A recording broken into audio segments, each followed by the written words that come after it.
Lee Timmerman, calling Jody it a Kurzman. career. I am, yes.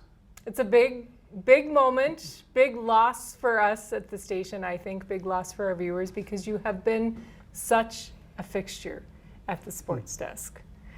Talk about your path here, how you got here and when it started. Well, it started April Fool's Day, maybe appropriately, in 1989. Believe it or not, 1 year to the day after Monica started. So we're just 1 year apart from when we began. I got here because I was looking for a job. I was working at KSFY in Sioux Falls. I could give you a whole long story about that. Let's just say it ended poorly. And I was looking for the job in the middle of basketball season. And really what I would have wanted to do was to go maybe back to the radio side. I enjoyed radio. That's kind of where I came up. That's what I was doing before I went to Sioux Falls. It's where I started in this business. And it was just a different way to attack sports. So instead of like a 30-second clip of a whole game, you were at a game for hours and all of that. But anyway, so how did I get here? You needed a job. I needed it's funny a when you have job. bills to pay. Yep, and Dick Height flew me up here, and then he was looking to replace Raj Higgins. So Raj had been, with KFYR or Meyer Broadcasting for, I believe, close to 35 years, 25 years on the radio. So he's trying to replace, somebody who's in the Sportscasters and Sports Writers Hall of Fame. Well, I come along next, and I guess I'm leaving out of that same organization. So that's pretty cool. A lot of similarities between you and Raj when you talk Our about accents that. are different. Well, very different. But 35 plus years in the Hall of Fame. I know the Hall of Fame is probably the most recent accomplishment. Talk about that and what an honor that was. That was something you were pretty excited about. Yeah, it's pretty darn cool. I think you should be excited about something like that. And the thing that means probably the most is that it is my peers. Yeah. It's the people that I've worked alongside, sometimes in many cases, competitive with. But to be able to follow John Cole from our organization in there, Raj Higgins from KFYR TV in there, that was pretty neat. I mean, it's the mountaintop. So where do you go from there? I guess to a fishing boat in Florida. Sounds pretty good too. Awards, though, you're no stranger to awards. Yeah. Can you tell us some of the ones that are on your resume? The biggest one I would have to say is, what year? Me and years. But I believe it was 2004. A series that I did back then when they were talking about 3 classes of basketball. Remember this. How many times has that gone over and over and over? But anyway, because I guess the prodding, if nothing else, from John Cole, John was like, you got to submit that. You got to submit that. And submit it to the national, then it's the NSSA, but the National Sportscasters and Sports Writers Association. They had something called the National Broadcast Story of the Year and the National Print Story of the Year. And I sent it off, and lo and behold, I got a call from them saying, your entry was judged as the winner for the National Broadcast Story of the Year, and I got to go down to Salisbury, North Carolina and accept that award. And other than this, the most nervous I've ever been in my entire life, having to give a speech at the National Sportscasters and Sports Writers Convention in front of everybody. But yeah, I really have John Cole to thank for that. I mean, because small markets just didn't win. They've discontinued that part of their awards presentation. But I believe the next smallest market that has won that is Nashville. Which is a lot bigger than Bismarck. Yes, and so at the time we were in the 150s. We're 140 something now. We were 150, so it was pretty crazy. Yeah. Sportscaster of the Year, other things like that. You've won awards just for individual stories and for play-by-play. Your list is probably pretty long. It is. Megan asked once to kind of add a list and whatever.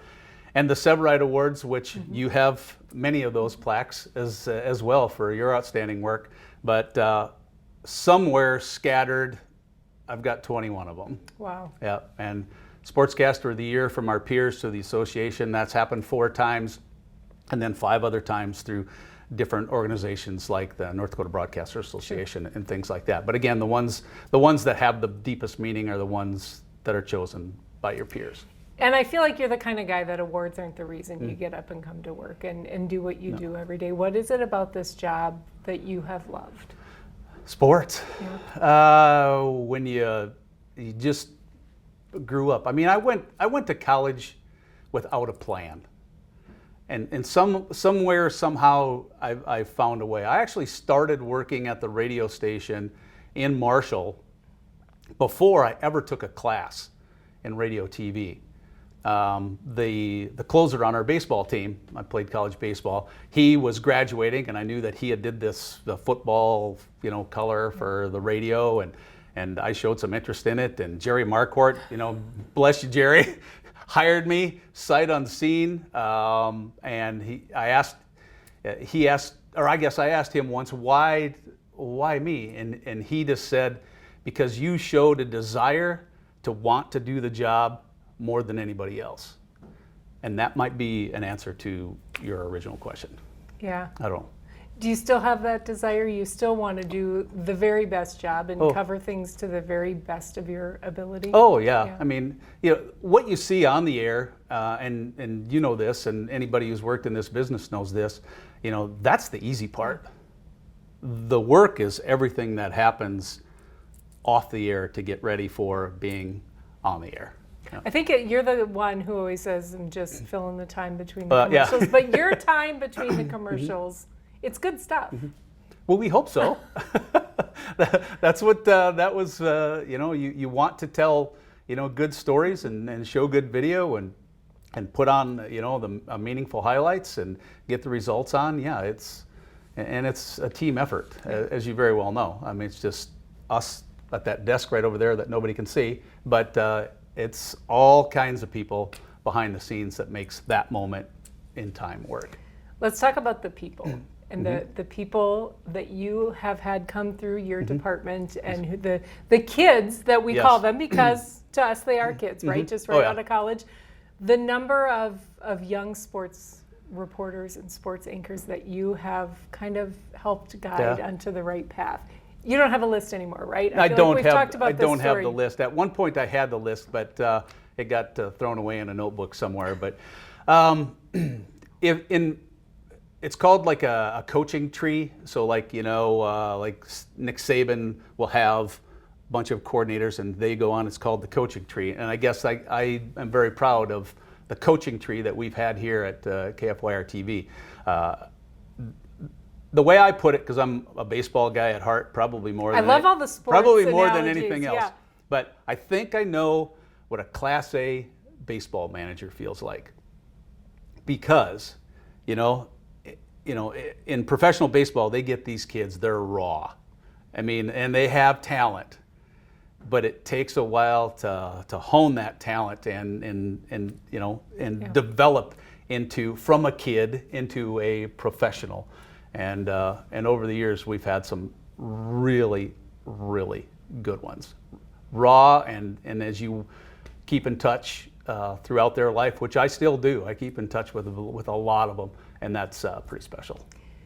So you never had kids of your own? Nope. You and your wife, Amber, never had kids. Do you feel like these people you've taken under your wing, are they your kids? Because I know that you'll reach out, you'll text them, you'll call them, you'll go see them when you're in town or they're in town. Yeah, I think it was you or somebody else once asked if I keep in touch with some of the people, and I looked back just through my text, and I go, well, just in the last 4 days, there's 8 of them. So yeah, we do keep in touch a lot, and I follow their lives, and it means a lot. Are you proud of them to see where absolutely. some of those raw kids right out of college where they've ended up? Oh yeah, absolutely. How could you not? They're just good. You can see it. And again, they have to have the desire to do this job, because when does sports happen? It's nights and weekends. Yeah. Parents know that, nights and weekends. So if you're going to cover sports, you're going to work nights and weekends. And that's what I've done for a very, very long time. And I would not have been able to do that without having the perfect wife. Yeah. Amber has allowed me to do that. And see, Jody, you're going to make me cry. But I need to say that for her, not for her, but she deserves it. Yeah. Because there are times of the year where she knew that she was not first in my life. Is that right? Probably not. But is that the dedication it takes to do the job at the level that I wanted to do it at? And I think the answer is yes. And so she knew when we did Bison football for a decade and a half, but end of August, see you later, see you after Frisco for a lot of those years, and that was into January. And so it takes a very, very special person, which she is, to sacrifice herself for me to be able to do that. How long have you guys been married? Ooh, married since 92, Yeah. together since 88. Yeah. So she knew. Yeah, which so in 1988, I was at KSFY, lost my job. We were just starting to get pretty serious. And so Amber says, and we're in Sioux Falls, so she's hedging her bets. But she says, I'll go anywhere but north. And for Look at you 3.5 now. decades later, here we are in North Dakota. I mean, there's only one state north of our home state. So she rolled the dice on that bet, lost the bet, but here we are, and we've made our life here in Bismarck. Well, we're glad that you did. Some of I know you've gotten to travel a little bit and go cover some big stories. Some that I think of is I know you and Dwayne Walker went to Vegas Oh, yeah, to that was a cover long time ago. Virgil Hill. What do you remember about that? I remember how all in that Dick allowed us to go down and be there. I mean, now we do live shots on, basically off of cell phone towers or off your own cell phone. Back then you needed satellite trucks and you needed edit time and you needed all of that. But this was in 1990. And Virgil was getting set to fight Tommy Hearns at the outdoor ring at Caesar's Palace. I mean, this doesn't get any bigger. When I was a kid, that's where all the big fights were. And so to go cover that there against Tommy Hearns, who's a multiple time champion, that was a lot of fun. Dwayne and I did some really, really good stories, but I can remember Hearns was, it was one of his workout sessions, and I went up and talked to his handler, says, hey, we're from, Virgil Hill's home state, blah, blah, blah. I wonder if we get a chance to talk to him. And after his workout, and yep, it was all set up. And so about 2 questions in, so Dwayne's behind me, Tommy Hearns is sitting there, his handler is standing right there staring like right at me. I mean, closer Don't than ask we the are. wrong question. Like, all right, kid, don't say the wrong thing. But right in the middle of that, I'm like, I got big goosebumps and went, I can't believe it, I'm talking to Tommy Hearns. Isn't that so It cool? was so cool. And then as the way the fight turned out, when I talked to Verge afterwards, and he goes, as much as I told myself that I'm not going to, I'm just going to view him as an opponent, he goes, when I was in the ring trying to punch this man in the face, all of a sudden he's like, oh my God, that's Tommy Hearns. And it maybe, he was Tommy Hearns. So that was really cool. Yeah. That is cool. Carson Wentz being drafted, you covered that too? I would have to say, if you made me pick what's the biggest sports story in North Dakota that I've covered, the Carson's ramp up to, and then the draft was second to anything. It's never happened in this state. Who knows if it will ever happen again. That doesn't mean there hasn't been outstanding athletes. I mean, Darren Erstead was the #1 overall pick in the draft, but the NFL is the NFL. And when we were in Chicago, covering these stories, you just go, man, the NFL is very good at making themselves important. But it just was so big. I mean, and the day after the draft, I was, JR still did a couple of live shots. I'm not a big fan of big cities, but you know that. I know that. And so I was ready to get out of town, so I was getting out of town, but I had to stop 3 different times on the way up to Mark Boyd's house in Wisconsin, where I was going to spend a day, to pull over to do interviews with Philadelphia radio stations, because this is such a really, really big deal. I mean, so it was just watching what we all knew from covering him at NDSU, that this guy's going to have a chance, and but to just watch that whole thing blossom nationwide was absolutely crazy. Well, and what an interesting perspective you bring to that story too, because you covered Carson in high school. Oh yeah, I mean, I can't say I really knew him, but I'm going to guess my first introduction to Carson was when he was about 8 years old, because Zach, was so good at everything Zach did. And then I remember they played in a big youth tournament, and Doug, their dad, was calling me back with the scores. And the Wentz family goes back quite a ways in terms of just, following them. Yep. Which is kind of the cool thing about working in this market, right? Absolutely. Is that you get to know people. It's just a big small town. Is that one of the coolest things, the people and the history and the connections that you have? It is, yeah. The interesting thing, and I've said this to different students and throughout the years, when we'd talk or whatever, you'd sit there and there were some of them, like for example, I was out at Trinity once, and there was an individual that we did a sports spotlight on, there. And so I was talking about, and my question was, hey, do you know what the difference between the sports spotlight we did on you, and I don't know, pick somebody, and the story that I did on Dale Earnhardt? And they're like, yeah, what? I go, nothing. It's the same thing. You still tell the best story you can.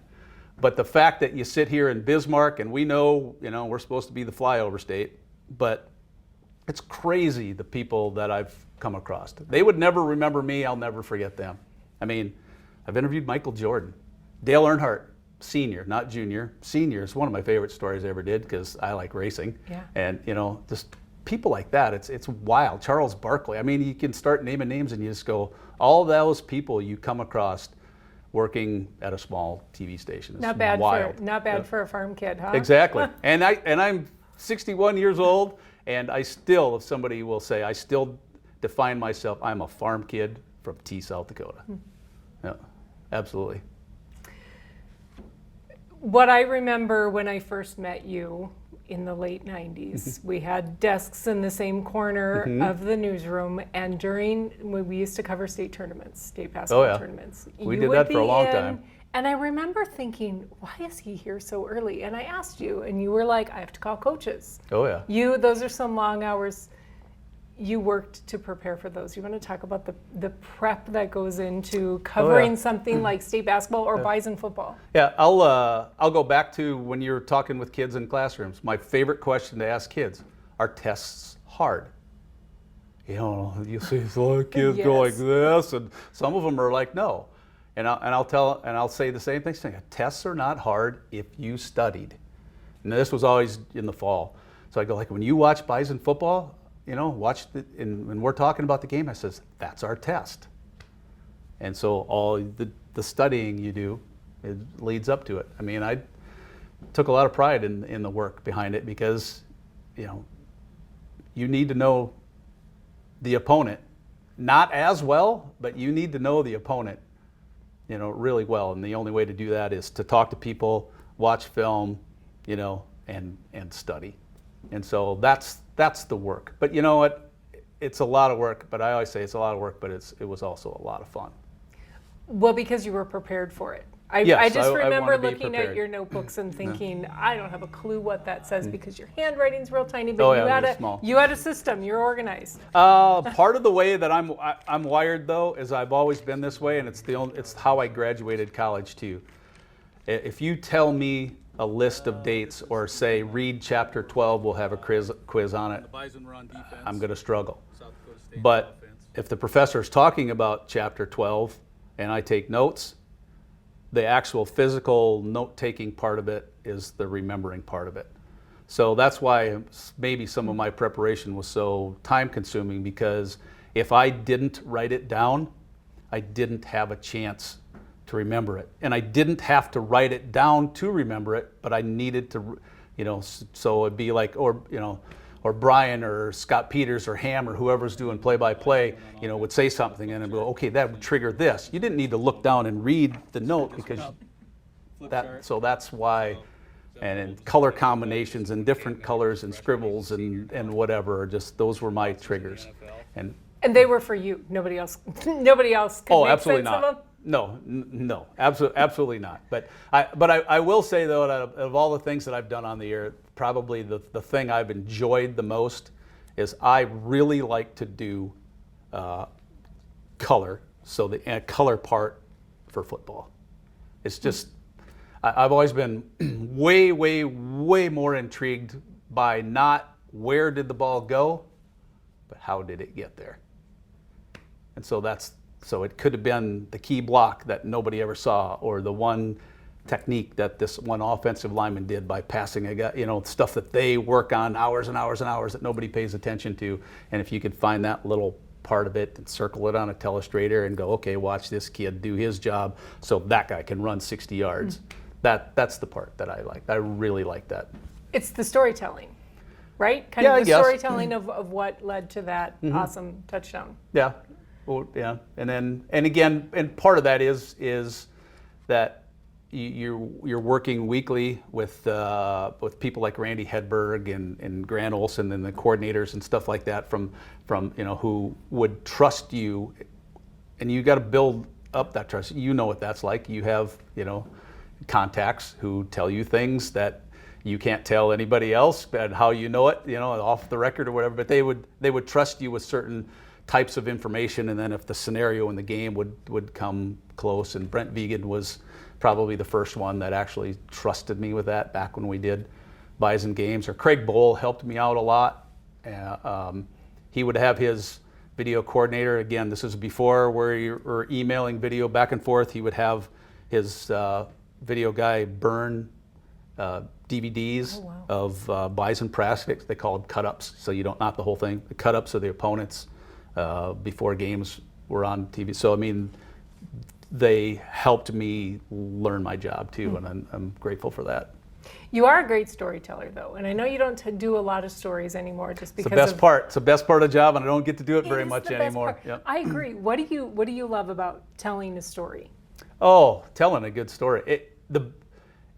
If as a reporter you can get out of the way and let the story tell itself, then you got a good one. Man, you got a really good one. And I don't know, I'll go back to a story that sticks in my head. It might be the best story I've ever told here, and I don't even remember what year it was. It was back in the early 90s.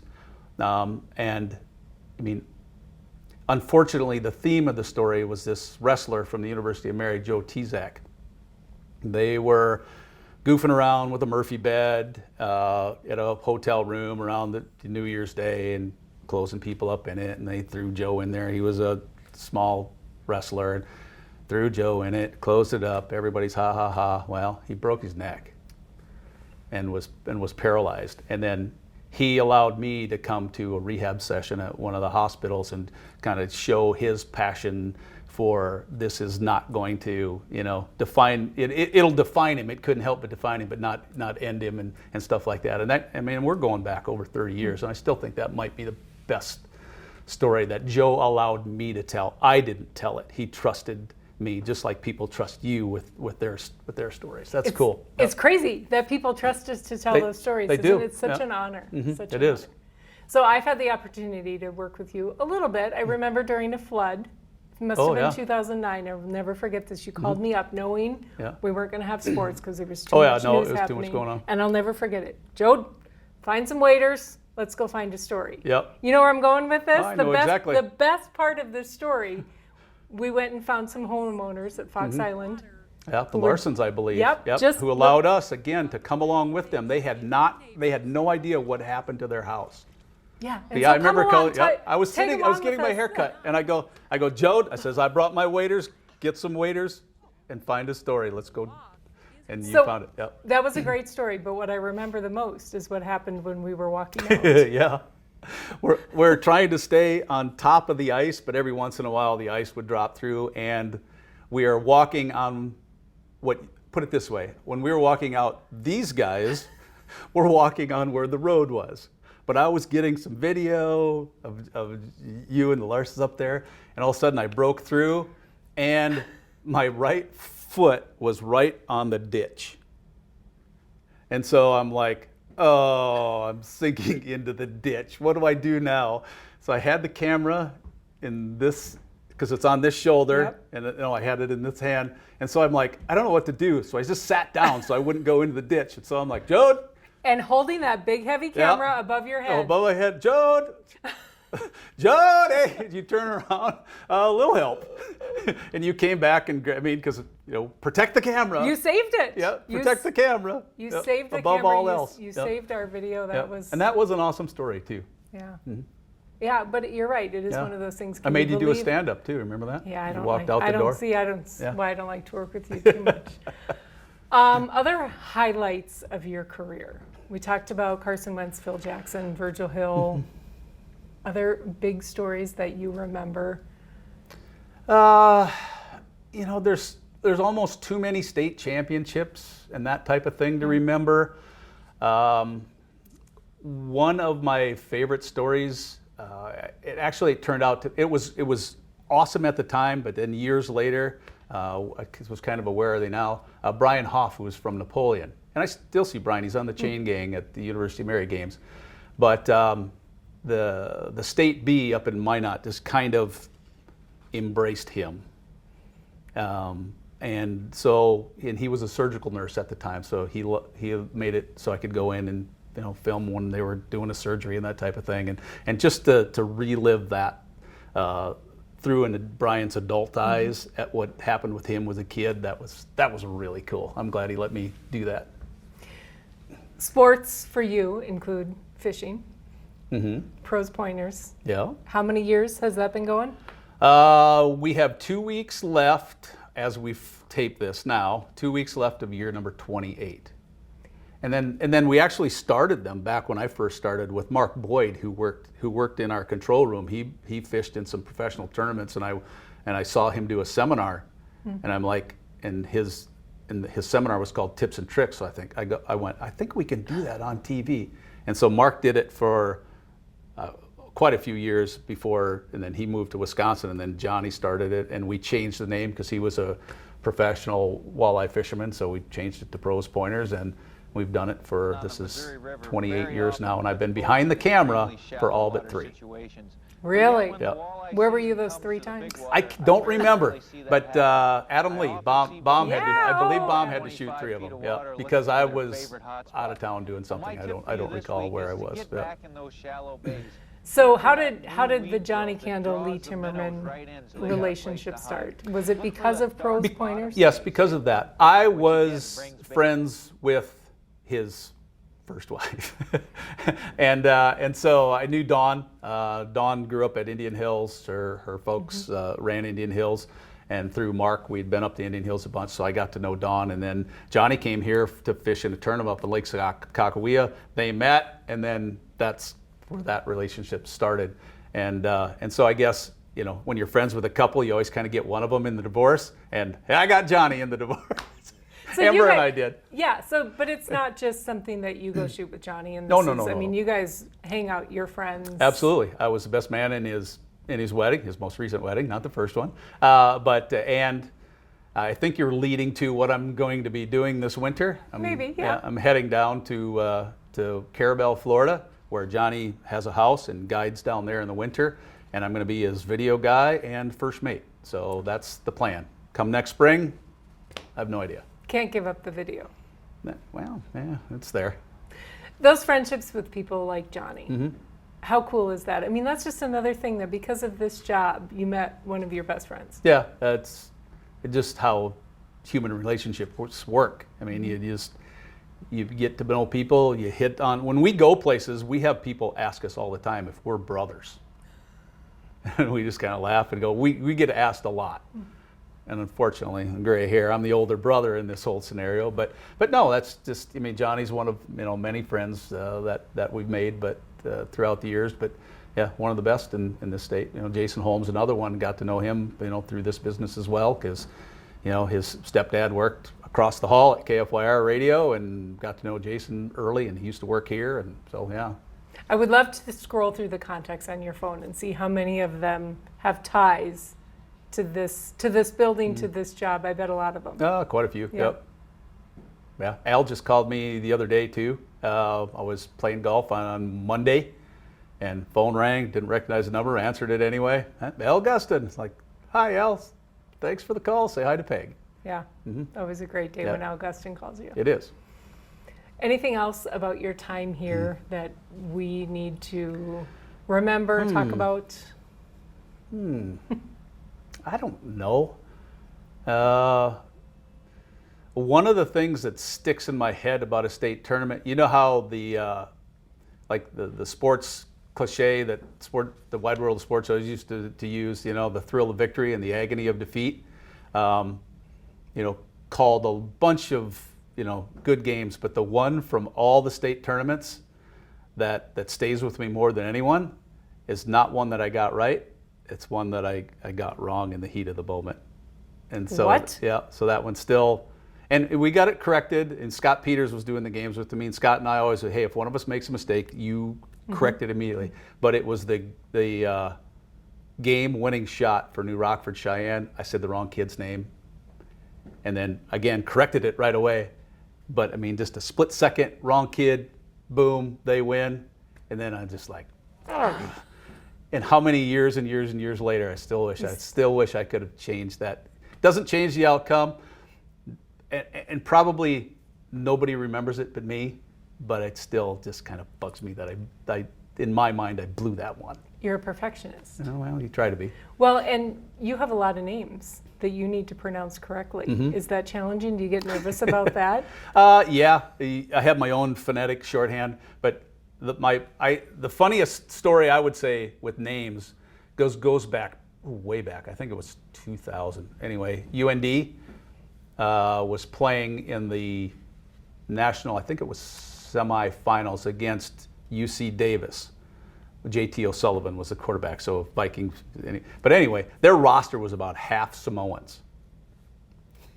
So their names were impossible to pronounce. They don't just flow off the South Dakota kid's tongue. No, they don't. So anyway, this is Dan Hammer and I, so Ham and I. And their sports information director's like, don't worry about it. Nobody gets them right. Nobody from California's going to see it. Not a big deal. Don't worry about it. This was like on Friday afternoon. Well, about Friday 8 o'clock, 9 o'clock at night, we get a call from Jim Sandy, who was our long-time producer of those, and he says, "Hey, the Alumni Association at Davis is sending up a satellite to have a great big huge watch party in their gym with thousands of people to watch the football game." And so now we're like, "Oh my."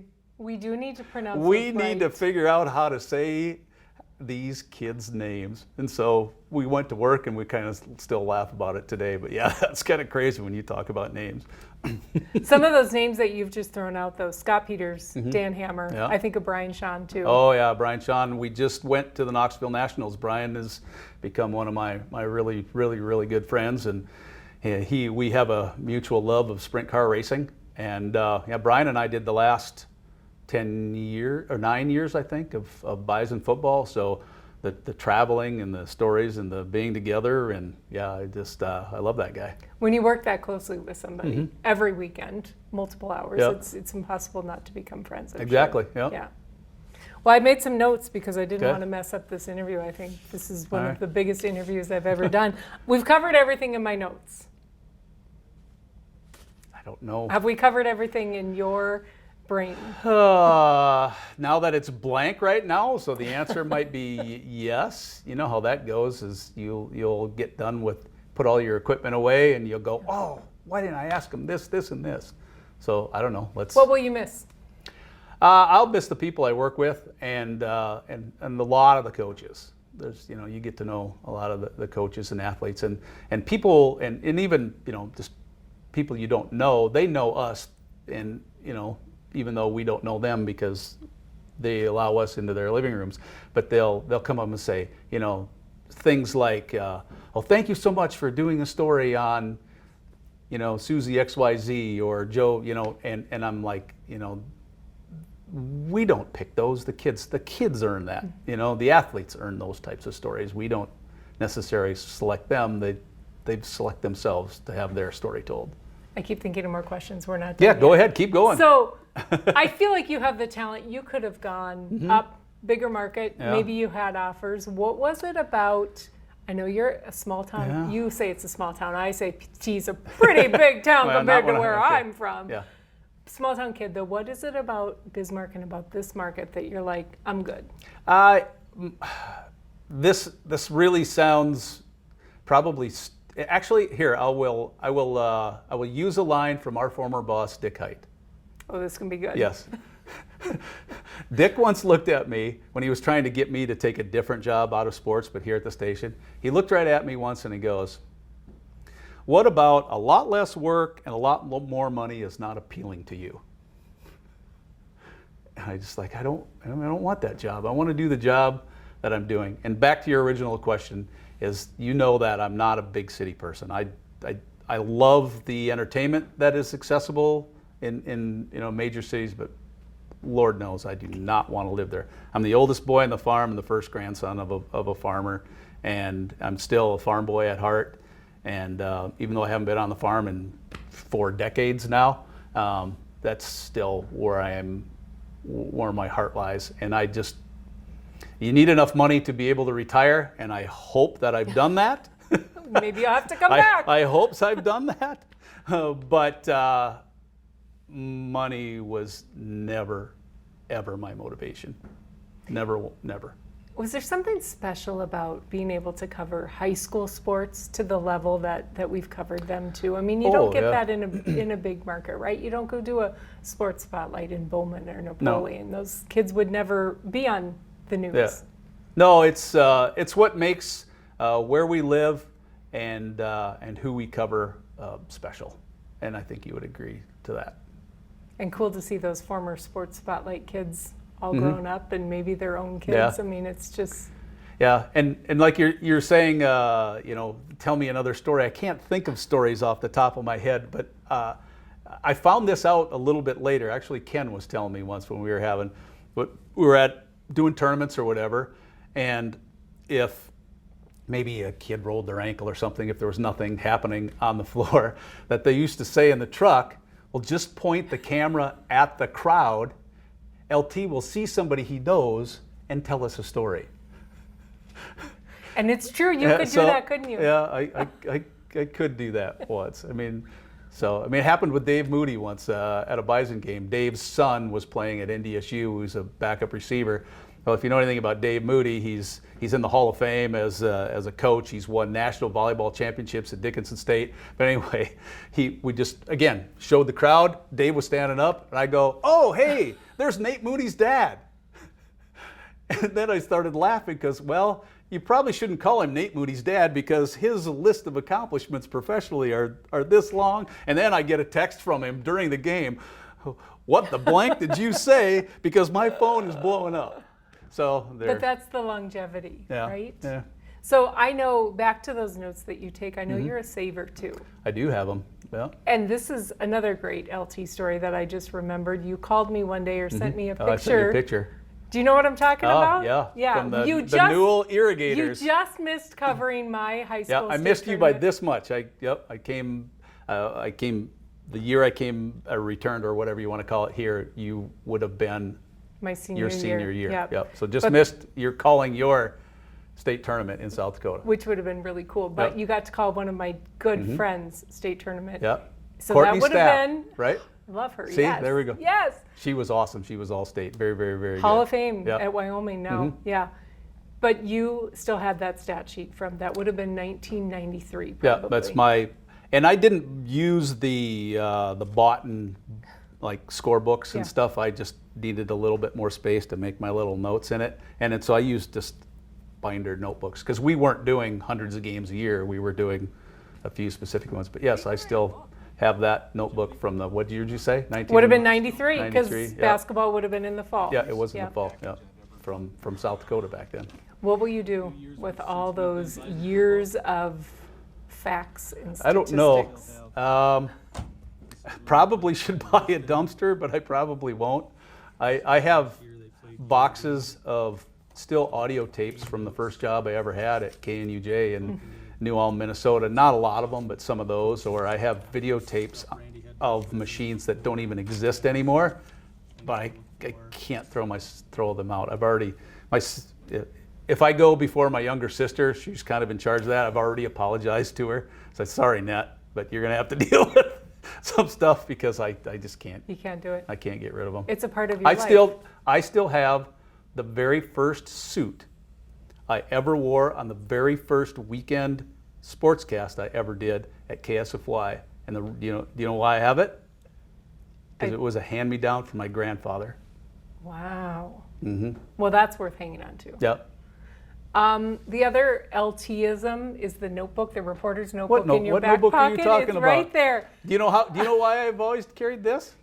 Guy by the name of Richard Bond. Oh, my pens are over there. Darn it! Otherwise I could. But he said that this is before electronic. Everything now is But he said a good reporter goes nowhere without pen and paper.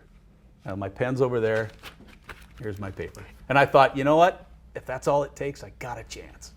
I can look the part. Yeah. Will it be weird not to have that in your back pocket, or do you think it'll just be a habit? I don't know. We'll see. The other thing is with our old cameras, it was always we needed white balance, so you always had a white balance. Never had to find it. I don't know. It's part of me. It lives right there.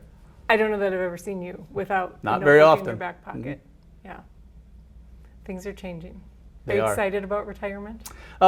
It doesn't seem real, and to be quite honest, I don't think it's going to feel real until Johnny and I head to Florida, because then I know that. Otherwise, I think it's just going to feel like I'm on vacation until we leave. Yeah. Until you don't have to come back. Yeah, exactly.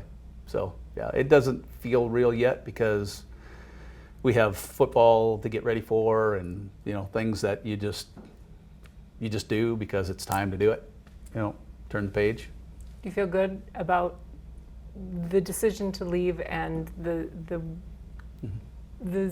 I don't know how I want to say this. Go ahead. How you're leaving it? It's going Yes. to be okay. It is. You have big shoes to fill. Well, not really. Yeah, pretty big. Well, I know the person who's coming behind me, and he is probably the perfect hire for this job in this place, and he will do extraordinarily well, just like I hope I did over 35 years ago when Raj retired and they had to find somebody else. Well, we'll miss you around here. Thanks for Likewise. being a part of our lives and on our TVs every night. You're welcome. Happy retirement. Thanks, Jode.